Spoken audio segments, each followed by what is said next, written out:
मुंबई बॉम्बस्फोटाच्या संदर्भात आज मुंबई उच्च न्यायालयाने एक मोठा निर्णय दिलेला आहे। त्यांनी सर्व आरोपी जे होते पुराव्याअभावी त्या सगळ्यांना निर्दोष मुक्त केले आहे। आता isakal.com आहे देशातील नंबर 1 ची मराठी न्यूज वेबसाईट। प्रत्येक अपडेटसाठी isakal.com ला नक्की भेट द्या। खरं तर मला वाटतं की न्यायव्यवस्थेवर आमचा पूर्ण विश्वास आहे आणि न्यायव्यवस्थेला मला सांगायचं आणि मला वाटतं राज्य सरकारला महत्त्वाची गोष्ट सांगायची, कारण ज्या तऱ्हेने पुरावे सादर करायला पाहिजे होते त्या तऱ्हेने कदाचित पुरावे सादर झाले नसतील। त्यामुळे गृहविभागाने आणि माननीय मुख्यमंत्री महोदयांनी याच्यामध्ये व्यक्तिशः लक्ष घालावं, कारण मुंबई ब्लास्टच्या माध्यमातून ज्यांना पकडले गेलेले त्या सर्व गुन्हेगारांना शिक्षा व्हावी हे मुंबईकर म्हणून आमच्या सगळ्यांचं म्हणणं आहे। आणि म्हणून अशा घटना ज्या वेळेला होतात याच्या माध्यमातून मोठ्या प्रमाणामध्ये जे आहे ते कायदा सुव्यवस्थेचे प्रश्न निर्माण होतात, जीविताला त्या ठिकाणी आणि मनुष्यहानीच्या बरोबरच वित्तीय हानीसुद्धा होत असते। त्यामुळे अपेक्षा आपण ज्यावेळी कोर्टामध्ये अशा केसेस टाकतो त्या केसेस संदर्भामध्ये मोठ्या प्रमाणामध्ये सबळ पुरावे आणि त्याच व्यतिरिक्त सगळं डॉक्युमेंटेशन केलं गेलं पाहिजे। त्यामुळे मला अपेक्षा आहे की आता हायकोर्टाने हा निर्णय, मुंबई बेंचने हा जरी निर्णय दिला असला तरीसुद्धा येणाऱ्या काळामध्ये मला वाटतं अजून वरचं जे न्यायालय आहे, सर्वोच्च न्यायालय, त्याच्यामध्ये अपील करावं आणि या ज्या आहे त्या मुंबई ब्लास्ट संदर्भामधल्या ज्या आहे त्या केसला न्याय मिळवून द्यावा अशी अपेक्षा आहे। एकीकडे उज्ज्वल निकम हे सांगतात की अशा खटल्यामधून दहशतवादाच्या खटल्याविरुद्ध मी लढलो आणि त्यांना आता भाजपकडनं म्हणजे नामनिर्देशित खासदार देखील केलेला आहे। तर अशा परिस्थितीमध्ये जी लढाई झाली आणि त्याच्यात हे जे आरोपी आहेत ते निर्दोष सुटतात, कसं बघताय सगळं? नाही, मी तर मधल्या काळामध्ये ज्यावेळेला ॲडव्होकेट उज्ज्वल निकम यांना ज्यावेळेला खासदारकीचं पद दिलं त्यावेळेस मी बोलले होते की खरं तर मला असं वाटतं की ते खूप भाग्यवान आहेत, कारण मोठ्या प्रमाणामध्ये सगळे भाजपाचे RSSचे कार्यकर्ते आहेत, संघटना प्रमुख आहेत, ज्यांनी आयुष्यभर पक्षासाठी जे आहे ते काम केलं, त्या सगळ्यांची संधी जे आहे ते बाजूला सारून त्यांना जे आहे ते सुरुवातीला लोकसभेचं इलेक्शनसाठी तिकीट दिलं, मग त्यांना जे आहे ते स्पेशल प्रॉसिक्युटर म्हणून त्यांची नेमणूक करण्यात आली। मागील काळामध्ये सुद्धा मला वाटतं की काँग्रेसच्या माध्यमातून ज्या वेळेला किंवा ज्या वेळेला आपल्याला माहिती आहे की काँग्रेस आणि NCPचं सरकार होतं तेव्हा मोठ्या मोठ्या केससाठी त्यांना त्या ठिकाणी अपॉइंटमेंट दिली होती। अपेक्षा हीच होती की मी खेरलांजीच्या प्रकरणाचा पण उल्लेख केला, त्या ठिकाणी पण तुम्ही जर बघितलं तर तो निकालसुद्धा मोठ्या प्रमाणामध्ये निराशाजनकच होता आणि त्यामुळे मला अपेक्षा होती की त्यांच्या माध्यमातून या केसेस ज्या लढल्या जातात न्याय मिळेल, परंतु त्याला भाजपाने अजून एकदा संधी दिली, त्यांना राज्यसभेवरती त्या ठिकाणी खासदारकी देण्याचा निर्णय घेतला। मी जसं सांगितलं की पक्ष संघटनेमध्ये जे कार्यकर्ते काम करतात त्यांना बाजूला ठेवून हा निर्णय घेतला गेला। खरं तर मला माहीत नाही, त्याबद्दल मी त्यांचं अभिनंदन करते की ते खासदार झाले, परंतु या केसच्या बाबतीमध्ये मी बोलीन की ज्या तऱ्हेने म्हणजे काय म्हणतात त्याला काम करायला पाहिजे होतं, वकिलांनी आपली बाजू मांडायला पाहिजे होती, ती बाजू त्या ठिकाणी तशा तऱ्हेने कदाचित मांडली गेली नसेल आणि म्हणूनच पुराव्याअभावी जे आहे ते त्या ठिकाणचे जे आहे ते गुन्हेगार बाहेर पडण्याचं काम झालं।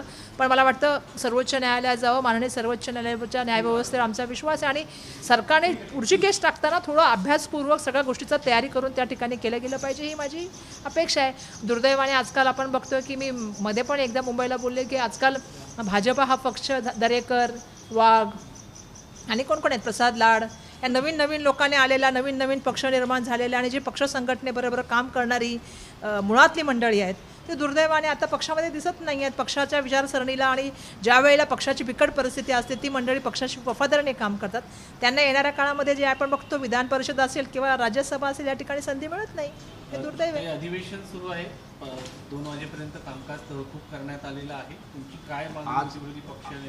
आणि आज राहुल गांधींना बोलू देखील दिलं नाही। दुर्दैवाने खरं तर मला सांगायला पाहिजे की आम्ही लोकसभेमध्ये अपेक्षा हे करतो की आमचे विरोधी पक्षनेते आदरणीय जननायक राहुलजी गांधी ज्या वेळेला बोलायला उभं राहतात लोकांचे प्रश्न आणि जे आता मोठ्या प्रमाणामध्ये आपण सगळेजण जाणतो की पूर्ण भारतामध्ये एक चर्चा आहे की पहलगामवरती जे आहे त्या ठिकाणी चर्चा व्हायला पाहिजे, सिंदूर ऑपरेशन संदर्भामध्ये आमच्या मनात काही भावना आहेत त्याच्याबद्दल चर्चा व्हायला पाहिजे आणि त्याचबरोबर ज्या तऱ्हेने अमेरिकेचे राष्ट्राध्यक्ष ट्रम्प यांनी सातत्याने आपल्या भूमिका मांडलेल्या आहेत, काल पण त्यांनी भूमिका मांडली की भारताचे जे आहे ते त्या ठिकाणी जे आहे ते विमानाच्या बाबतीमध्ये त्यांनी ती भूमिका मांडलेली आहे। आमचं म्हणणं असं आहे की हे सगळे प्रश्न उत्तर आम्हाला कुठे मिळणार?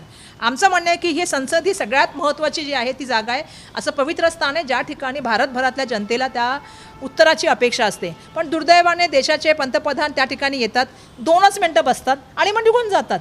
ते कुठल्याही प्रश्नाला त्या ठिकाणी उत्तर देत नाहीत. आज आपण बघतो की जसं मी सिंदूरबद्दल बोलले, पहलगामबद्दल बोलले, त्याच तऱ्हेने अहमदाबादच्या जे मोठा ॲक्सिडेंट झाला, जवळपास 250पेक्षा जास्त 260पेक्षा जास्त मंडळी त्याच्यामध्ये दुर्दैवाने मृत्युमुखी पडली, त्याबद्दल चर्चा व्हावी असं आमचं अपेक्षा आहे. आज आपण भारतभरामध्ये बघतोय मोठ्या प्रमाणामध्ये ज्या कारवाया होत चाललेल्या आहेत, अतिरेकी कारवाया असतील, त्या संदर्भामध्ये चर्चा व्हावी अशी अपेक्षा आहे. आज पाऊस मोठ्या प्रमाणामध्ये पडला होता, म्हणजे मला वाटतं खूप मोठ्या प्रमाणामध्ये आज मुंबईमध्ये पाऊस आहे, महाराष्ट्रामध्ये खूप ठिकाणी पाऊस आहे, देशभरामध्ये खूप ठिकाणी पाऊस आहे. त्याच्यामुळे जे पूर आलेले आहे, त्यामुळे जी परिस्थिती निर्माण झाली, लोकांचे जे हाल होत आहेत, त्याबद्दल चर्चा व्हावी अशी अपेक्षा. आणि म्हणून आम्ही तर संसदेच्या अधिवेशनाला येत असताना पूर्ण तयारीनिशी येतो, पण विरोधी पक्षनेत्यांना जर बोलायला देत नसेल तर संसदांना बोलायला काय मिळणार. आणि देशाचे पंतप्रधान ज्या लोकसभेमध्ये त्यांना सगळ्यात जास्त बोललं पाहिजे, वेळ दिला पाहिजे, त्या जर लोकसभेमध्ये 2 मिनिटं पण थांबत नसतील तर आपल्या महाराष्ट्र किंवा देशभरात जनतेला काय न्याय मिळणार, हाही महत्त्वाचा प्रश्न आहे. त्यामुळे आम्ही सातत्याने काय मागणी करत होतो की पंतप्रधानांनी यावं, म्हणजे बाहेर जाऊन ते स्टेटमेंट करतात सिंदूरबद्दल, पण त्यांनी हाऊसमध्ये बोललं पाहिजे ना. जे सन्माननीय विरोधी पक्षनेत्यांचे प्रश्न असतील किंवा सांसदांचे प्रश्न असतील, याबद्दल बोललं गेलं पाहिजे. ज्या तऱ्हेने अमेरिकेचे राष्ट्राध्यक्ष वारंवार बोलतात, वारंवार त्यांची ट्विट त्या ठिकाणी भारताबद्दल येतात, त्यांचं पाकिस्तान प्रेम पण सर्वांना माहिती आहे. आणि असं असताना सीजफायर झाला, हे सगळे महत्त्वाचे प्रश्न आहेत. आम्हाला पण अपेक्षा होती की जी निरपराध माणसं जी आहे ती पहलगामच्या हल्ल्यामध्ये दुर्दैवाने त्यांचा मृत्यू झाला, त्या 26 लोकांना न्याय मिळाला पाहिजे ना, अतिरेकांवरती कारवाई झाली पाहिजे आणि सीमापार जे देश त्यांना मदत करत असतील त्यांच्यावर पण हल्ला गेला पाहिजे. ही मागणी विरोधी पक्षनेता म्हणून आम्ही सातत्याने करत आहोत. मॅम, राज्याचा प्रश्न आहे, कृषी मंत्री विधान भवनामध्ये रमी खेळताना पाहायला मिळाले आणि छावा संघटनेने त्यांचा राजीनामा घ्यायचा म्हणून राष्ट्रवादीच्या प्रदेशाध्यक्षांकडे मागणी केली, तर त्यांना तिथं मारण्यात आलं. नाही, बघितलं मी आता जस्ट पवारांनी राजीनामा घेतलेला आहे सुरेश चव्हाणांचा. अजित पवार असं म्हणतात की पक्षामध्ये असले प्रकार खपवून घेतले जाणार नाही, तिकडे करायचं. आणि मग नाही, मला एक खूप सांगायला पाहिजे की मी या पूर्ण बघते 15-20 दिवसापासून विधिमंडळाचं अधिवेशन चालू आहे, ज्या विधिमंडळामध्ये आपल्या सगळ्यांना माहिती आहे की महाराष्ट्राच्या प्रश्नांना वाचा फोडली गेली पाहिजे, महाराष्ट्राचे कायदे असतील, योजना असतील, त्याच्याबद्दल त्या ठिकाणी बोललं गेलं पाहिजे. पण दुर्दैवाने आम्ही बघतो की महाराष्ट्राचे ज्या तऱ्हेने प्रतिमा आणि गरिमा विधिमंडळाचे कमी करण्याचं काम झाले. म्हणजे आता मी बघते ज्या ठिकाणी कायदे बनवले जातात तिथेच कायदे मोडण्याचं काम चाललेलं आहे. म्हणजे संजय गायकवाडांची केस असो किंवा त्या आवारामध्ये झालेली 2 गटाची मारामारी असो, असं वाटलं की ते गुंडांचं राज्य तिथे चाललं आहे की काय. आणि आता हे जे तुम्ही म्हणताय की एक कोकाटे नावांचे मंत्री आहेत, त्यांनी जो आहे तो त्या ठिकाणी आपल्याला माहिती आहे की गेम खेळत होते ऑनलाईन, सगळ्यांना माहिती आहे, सर्वांनी फोटो बघितले ते, आणि मग त्यांच्यावरती जर बोललं तर लगेच मारायला. म्हणजे प्रवीण गायकवाड असेल किंवा आता ते दुसरे आता त्याच्याबद्दल तुम्ही बोलताय कोकाटेबद्दल असेल, हे काय नव्याने सुरू झालेलं आहे आणि त्यांच्यावरती हात उगारायची परिस्थिती निर्माण झाली आहे. मी बघते भाषेच्या नावावरती एक वाद सुरू केला, तिथे पण मारायची परिस्थिती तयार झाली आहे. म्हणजे कायदा सुव्यवस्था राखण्याचं काम कोणाचं आहे?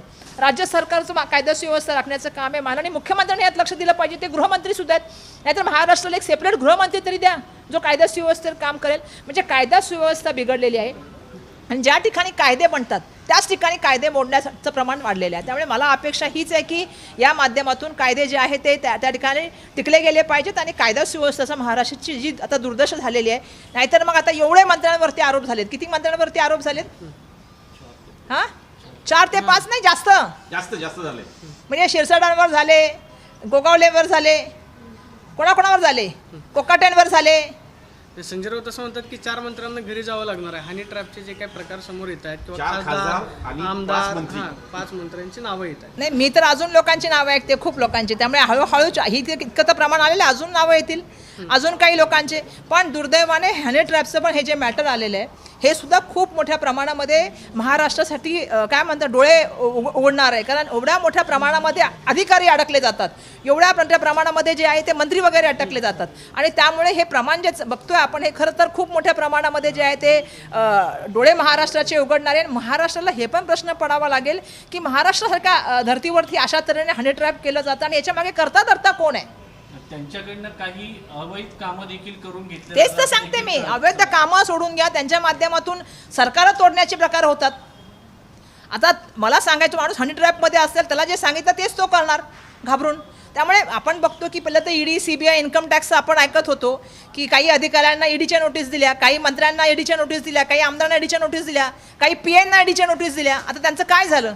आता हे नवीन प्रकरण आलं आहे हनी ट्रॅपच्या माध्यमातून. त्यामुळे सातत्याने आपण बघतोय की महाराष्ट्राला दिवसेंदिवस जे आहे ते राजकीय आता मग काय झालं, त्यामुळे अस्थिरता निर्माण झालेली आहे आणि अशीच परिस्थिती राहिली तर येणाऱ्या काळामध्ये राष्ट्रपती राजवट लागावी लागेल, ही सुद्धा परिस्थिती आहे. धन्यवाद. मुंबई मामा एक मिनिट. नवी मुंबई ह्याच्यात आपण बघितलं, तुम्ही 3 भाषाचं प्रकरण पण घेतलं आहे. सी वूड्स इथे पहिले मराठीत पाटी होती, नंतर ती पहिले गुजरातीत पाटी होती, ती मनसेच्या दबावाने मराठीत केली आणि नंतर परत जेव्हा शांत झालं सगळं परत गुजरातीत केलं. हा जे मुद्दा आहे 3 भाषेचा हा खूप वाढत चालला आहे. मुंबई लोकल ट्रेन्सपर्यंत पोहोचतो, जागोजागी पोहोचतो. कसं काय तुम्ही याला? खरं तर आपण सगळ्या भाषांचा सन्मान केला पाहिजे. देशाच्या संविधानाच्या माध्यमातून बिलकुल हे आपल्या सगळ्यांना माहिती आहे की माणूस कुठेही राहू शकतो, काही करू शकतो, कुठल्याही धर्माचं पालन करू शकतो, भाषा बोलू शकतो. बिलकुल महाराष्ट्रामध्ये मराठी बोललं जातं, त्यामुळे मराठीची अस्मिता टिकली गेली पाहिजे. पण हे जे मारण्याचा प्रकार चालू आहे किंवा हे जे जबरदस्ती करण्याचं आहे, खरं तर हिंदी सक्ती का करावी हाच माझा प्रश्न आहे. आम्ही सगळे समोर बसलेली मंडळी आहेत, मराठी मीडियममधून शिकून आलेलो आणि 5वीपासून हिंदी पण शिकत होत. मग हा वाद का नव्याने निर्माण केला? ज्यावेळी तुम्हाला मराठी पण येतं आणि हिंदी येतो, त्यामुळे अशा तऱ्हेच्या वादाच्या माध्यमातून एक वेगळं वातावरण त्या ठिकाणी करून जे कुलषित करण्याचा प्रकार चालला. आणि जे मी सांगते की कायदा सुव्यवस्थेचे प्रश्न महाराष्ट्रात जे निर्माण झाले ते बरोबर नाही आहेत, हे कुठंतरी थांबलं गेलं पाहिजे. देश विदेशातील प्रत्येक घडामोडींचे लाईव्ह अपडेट मिळवण्यासाठी आता साम टीव्हीच्या सर्व सोशल मीडिया प्लॅटफॉर्मला लाईक, फॉलो आणि सबस्क्राईब करा. तसंच सर्व नोटिफिकेशन